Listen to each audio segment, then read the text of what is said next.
Title: He made them both feel chosen. He made Ava feel like she was the only woman in the world. Then he made Sienna feel the exact same way.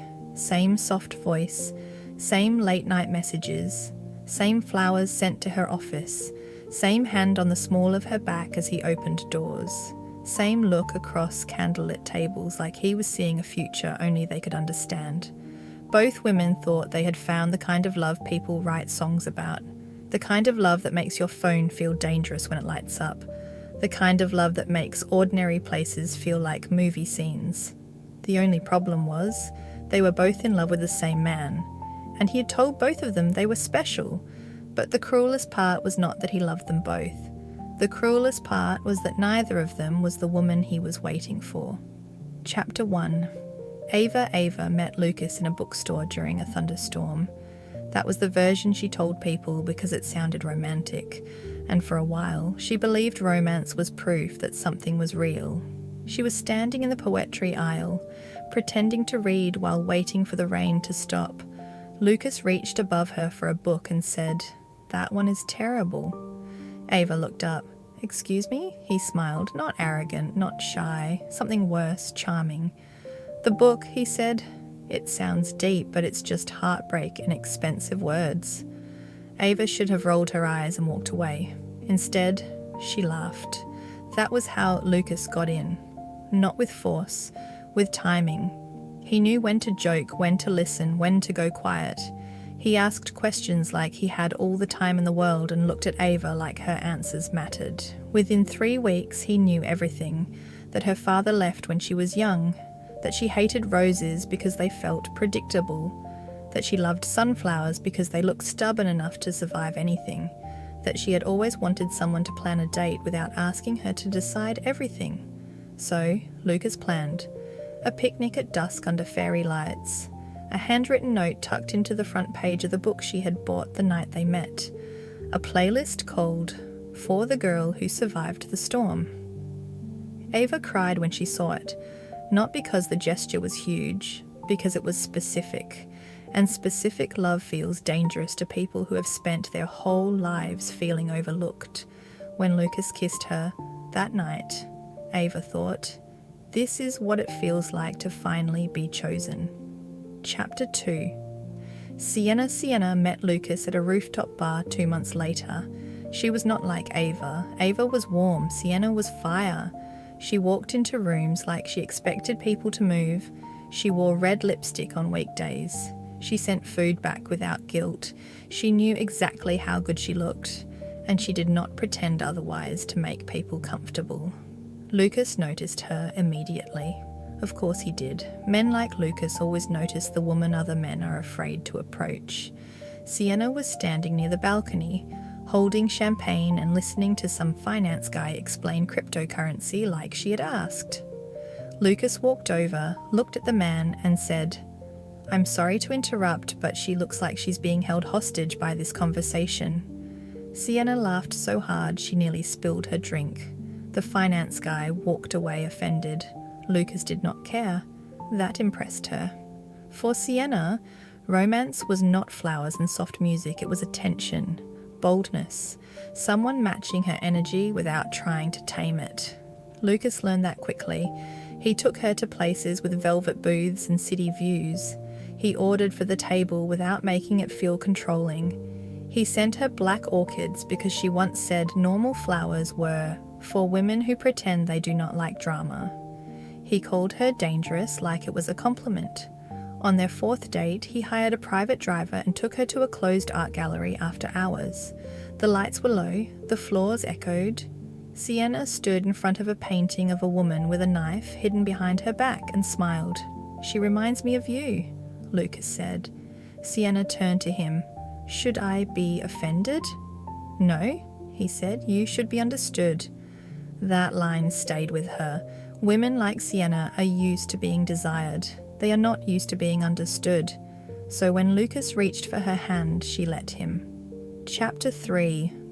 The Overlap. For 3 months, Lucas lived 2 love stories. Monday nights belonged to Ava. Soft restaurants, bookstores, walks in quiet streets. His hand wrapped around hers like a promise. Thursday nights belonged to Sienna. Cocktail bars, hotel lounges, fast cars, his mouth near her ear, saying things that made her feel like trouble was finally being worshipped. He was careful. Ava never got photos with him because he said he was private. Sienna never met his friends because he said people complicated things. Ava thought privacy meant depth. Sienna thought secrecy meant passion. That was Lucas's gift. He gave each woman a lie shaped exactly like what she wanted to believe. But lies need maintenance. And Lucas was getting tired. He forgot small things first. He called Ava Babe, even though he used to call her Sunflower. He sent Sienna a song from Ava's playlist by mistake. He told Ava he was working late on a Thursday, then Sienna posted a photo from a rooftop bar with a man's watch visible beside her glass. Ava saw it because women always see what they are not meant to. She zoomed in. The watch, the sleeve, the hand. Something inside her recognised him before her mind was ready to. Meanwhile, Sienna started noticing the softness in Lucas's life. A receipt for a quiet Italian restaurant he would never take her to. A sunflower petal in his car. A bookmark tucked into the passenger door. Sienna held it up one night and asked, "Since when do you read poetry?" Lucas smiled too quickly. "Since always." Sienna tilted her head. "No, since someone." Chapter 4. The dinner. They found out because Lucas got careless with a reservation. Ava arrived first. It was a small restaurant near the river, the kind with warm lights, white tablecloths and waiters who spoke softly. Lucas had told her it was a special night. Ava wore a cream dress and the necklace he gave her. She waited 15 minutes, then 20, then 30. The waiter approached. "Are you still waiting for Mr. Vale?" Ava froze. "Lucas Vale?" The waiter nodded. "Yes, he has 2 bookings tonight. Are you with the 7 o'clock or 7:30? Ava stared at him. Before she could answer, the door opened. Sienna walked in wearing a black satin dress, red lipstick, and the expression of a woman who expected the room to notice. Their eyes met. Neither of them smiled. The waiter looked between them and slowly realised he had walked into something above his pay grade. Sienna looked Ava up and down. "Let me guess," she said, "you're waiting for Lucas." Ava's throat tightened. "Yes." Sienna laughed once, not because it was funny, because pain sometimes comes out wearing heels. "Of course you are." Ava stood. "How long?" Sienna stepped closer. "Excuse me? How long have you been seeing him?" Sienna's face hardened. "I could ask you the same thing, sweetheart." That word landed like a slap. Sweetheart. Ava's eyes narrowed. "I'm not your enemy." Sienna looked around the restaurant, embarrassed, furious, humiliated. "No," she said, "but right now, you're not exactly my favourite person either." Then Lucas walked in. He stopped at the entrance like a man who had just seen his funeral standing at 2 separate tables. Ava looked at him. Sienna looked at him. For once, Lucas had no line ready. Ava spoke first. "Which one of us is the mistake?" Lucas swallowed. Sienna crossed her arms. "No, let me ask it better. Which one of us did you lie to?" Lucas looked between them. His silence answered for him. Both. Chapter 5. The woman he never mentioned. The confrontation did not become loud. That would have been easier. Instead, it became cold. Ava sat down. Sienna sat across from her. Lucas remained standing like a defendant waiting for sentencing. Ava placed her phone on the table. "Explain." Lucas rubbed his face. "I never meant for it to happen like this." Sienna laughed. "Oh, boring. Try again." Lucas looked at her. "I care about both of you." Ava closed her eyes. Care. Such a small word for such a large betrayal. Sienna leaned forward. "Do not insult us with that. You don't get to turn cheating into emotional complexity because you read one psychology article." Lucas flinched. "Good." Then his phone rang. He ignored it. It rang again. Ava looked down. The name on the screen was Elena. Not work. Not mum. not a friend. Elena. Sienna saw it too. Who is Elena? Lucas went still, and that stillness was worse than panic. Ava whispered, Lucas. Sienna's voice sharpened. Who is she? Lucas reached for the phone. Sienna snatched it first. Ava would have never done that. Sienna absolutely would. The lock screen lit up with a message. I miss you. I know you said you need time, but I still feel like you're the only man I've ever loved. The table went silent. Ava stared at the message. Sienna stared at Lucas. Then Ava said something so quiet it almost disappeared. You were not choosing between us. Lucas said nothing. Sienna finished it. You were waiting for her. Chapter 6. Elena. Elena was the woman Lucas had loved before both of them. His almost, his unfinished story, his wound. She'd left him 2 years earlier because Lucas was never fully honest, even when he was young enough to still be forgiven for it. But Lucas had never let her go. Not really. He kept her photos hidden in a folder on his phone. He checked her socials from private accounts. He compared every woman to her. Ava got his softness because Elena was soft. Sienna got his fire because Elena had fire. He had not loved Ava and Sienna as people. He had loved the pieces of Elena he could find inside them. That was the betrayal beneath the betrayal. He had not just lied about dating them both. He had used them as mirrors for a woman who was not even in the room. Ava pushed her chair back. Her face was pale. So the bookstore? Lucas looked at her, confused. What? The storm? The poetry? The playlist? Was any of it real? Lucas looked down. Ava understood. Sienna leaned back slowly. The gallery, she said. The painting, the line about being understood. Lucas did not answer. Sienna smiled then. Not warmly. Not kindly. It was the kind of smile women get when heartbreak turns into clarity. Oh my God, she said. You have a script. Lucas looked wounded, which somehow made it worse. I did love you both. Ava shook her head. No, you loved being loved by us. Sienna lifted her glass. And you loved her. Chapter 7. The Alliance. Something strange happened after that. Ava and Sienna should have hated each other. It would have been easy. Ava could have blamed Sienna for being louder, sexier, more confident. Sienna could have blamed Ava for being softer, safer, more girlfriend material. Lucas had probably counted on that. Men like Lucas survive by making women compete for the seat beside him, never realizing the real power begins when they stand up from the table together. Ava looked at Sienna. For the first time, she did not see a rival. She saw another woman wearing the same wound in a different shade of lipstick. Sienna looked at Ava and sighed. You know what's annoying? Ava blinked. What? I actually think I would have liked you. Ava almost laughed. Almost. I was thinking the same thing. Lucas looked between them, suddenly nervous. That was when he knew he had lost control of the room. Sienna stood. Ava stood with her. Lucas reached for Ava's hand. She pulled away. Then he reached for Sienna. She looked at his hand like it was something she had stepped in. Do not, she said. Lucas lowered it.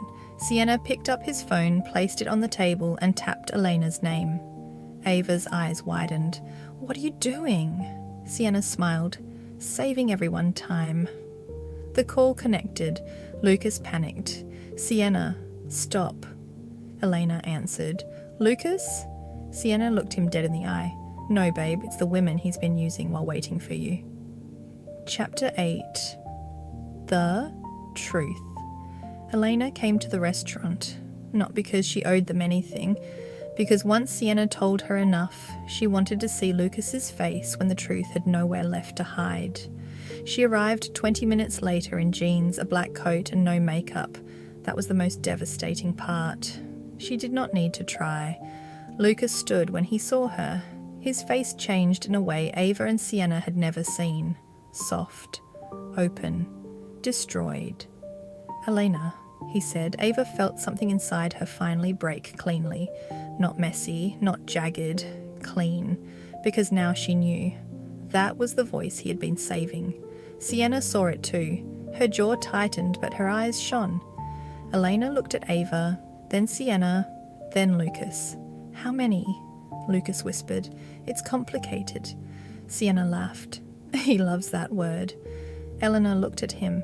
"No, it's not complicated, it's cowardly." Lucas tried to explain. He said he was confused. He said he was lonely. He said he cared too much. He said he did not want to hurt anyone. Elena listened the way women listen when they have already left. Then she said, "Lucas, you do not love women. You collect versions of yourself that make you feel wanted." That sentence silenced him. Because it was true. Ava picked up her bag. Sienna finished her champagne. Elena turned to leave. Lucas looked desperate now. 3 women, 3 doors closing at once. "Elena, please." She stopped. "No." Then he turned to Ava. "Ava, I'm sorry." Ava looked at him with tears in her eyes. "I know." His face softened with hope. Then she said, "But sorry is not a home." Sienna walked past him last. He whispered, "Sienna?" She stopped close enough for only him to hear. "You made us fight for a man who was not even emotionally available enough to be worth the lipstick." Then she walked out. Chapter 9. After Ava and Sienna did not become best friends overnight, this was not that kind of story. They were too different, too bruised, too proud, but they did sit together in Ava's car for an hour after leaving the restaurant. Neither of them wanted to go home yet. Sienna removed her heels and placed them on the floor. Ava laughed through tears. Sienna looked over. "What? You look like you could ruin someone's life and still complain about your feet." Sienna smiled. Both can be true. That was the first real laugh of the night. Ava wiped her face. "I feel stupid." Sienna turned serious. "Don't." "I should have known." "We both should have known. That's how he did it." Ava looked at her. Sienna continued. "He gave us exactly what we were missing." Ava nodded slowly and took credit for healing it. They sat in silence. Outside, the city moved on. People passed under streetlights with no idea that 3 love stories had ended in one restaurant. Finally, Sienna said, "For what it's worth, he did not choose her either." Ava looked confused. Sienna leaned back. "He chose longing. He chose drama. He chose being wanted from a distance because distance never asks him to be decent." Ava thought about that. Then she nodded. For the first time all night, she felt something like peace. Chapter 10. The cost. Lucas lost all 3 women. Not loudly, not publicly. There was no viral post, no screaming video, no wine thrown in his face. That would have given him a better story to tell. Instead, they gave him silence. Ava blocked him. Sienna blocked him. Elena blocked him. And for a man who survived on being desired, silence was punishment enough. Weeks later, Ava went back to the bookstore where she met him. It was raining again. She stood in the poetry aisle and picked up the same book he had mocked. This time, she bought it. Not because it was good, because she wanted one memory back that belonged to her. Sienna returned to the rooftop bar with 2 friends and wore the black dress again. Not for revenge. For reclamation. A woman should never have to retire a dress because a man lied near it. Elena moved on too. That was the part Lucas never expected. He thought unfinished love lasted forever. But sometimes unfinished love only stays unfinished because one person keeps reopening the wound and calling it fate. 1 year later, Ava and Sienna saw each other again at a charity event. Ava was laughing with someone new. Sienna noticed first. She walked over with 2 glasses of champagne. "Still reading terrible poetry?" Ava smiled. "Still terrifying men in expensive suits?" "Obviously." They clinked glasses. Across the room, Lucas stood alone near the bar. He saw them. Ava. Sienna. 2 women he had made feel chosen. 2 women he had betrayed. 2 women who had somehow walked out of his mess looking more powerful than when they entered it. For a second, he looked like he wanted to come over. Sienna raised one eyebrow. He stayed where he was. Ava looked at him once, then looked away. That was the final revenge. Not anger, not jealousy, not pain, indifference. Because when a woman stops asking why she was not enough and starts realizing he was never enough for the love she offered, the game ends. Closing, Lucas thought he was the prize. He thought Ava and Sienna were competing for him. He thought Elena was the great love he was destined to return to, but in the end he was not a prize. He was a lesson wearing good cologne. He taught Ava that romance is not proof of loyalty. He taught Sienna that chemistry is not the same as character. He taught Elena that nostalgia can lie just as beautifully as a person can. And he learned something too. A man can be loved by 3 women and still end up alone if he does not know how to be honest with one. He made Ava feel chosen. He made Sienna feel chosen. He made Elena feel unforgettable. But he chose himself every time, and by the time they all realized it, they finally chose each other's truth over his lies. That was the moment he lost them. Not because he loved too many women, but because he respected none of them.